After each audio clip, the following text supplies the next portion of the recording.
সামৰণি পৰিল ৰাভা হাছং পৰিষদীয় নিৰ্বাচনৰ ভোটদান ইভিএমত বন্দী হ'ল প্ৰাৰ্থীৰ ভাগ্য কামৰূপ জিলাত ভোটদানৰ হাৰ 67.55%। বহু জল্পনা কল্পনাৰ অন্ত পেলাই সামৰণি পৰিল ৰাভা হাছং স্বায়ত্তশাসিত পৰিষদীয় নিৰ্বাচনৰ ভোটদান প্ৰক্ৰিয়া।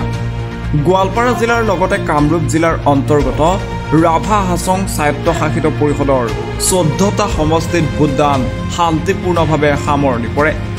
উল্লেখ্য যে জিলাখনৰ 209টা ভোটগ্ৰহণ কেন্দ্ৰত আজি ভোটগ্ৰহণ অনুষ্ঠিত হৈছিল। পুৱাৰে পৰা ভোটদানৰ বাবে ভোটাৰ ৰাইজে ভোটগ্ৰহণ কেন্দ্ৰসমূহত ভিৰ কৰা দেখা গৈছিল। পলাশবাৰীৰ অন্তৰ্গত আটাইকেইটা পৰিষদীয় সমষ্টিতে ভোটগ্ৰহণ শান্তিপূৰ্ণভাৱে সমাপ্ত হয়। ইফালে ছয়গাঁৱৰ অন্তৰ্গত পৰিষদীয় সমষ্টিকেইটাতো সুকলমে অনুষ্ঠিত হ'ল নিৰ্বাচন। এতিয়া কোনে দখল কৰিব ৰাভা হাছং স্বায়ত্তশাসিত পৰিষদ সেয়া ভোট গণনাৰ পিছতহে স্পষ্ট হৈ পৰিব।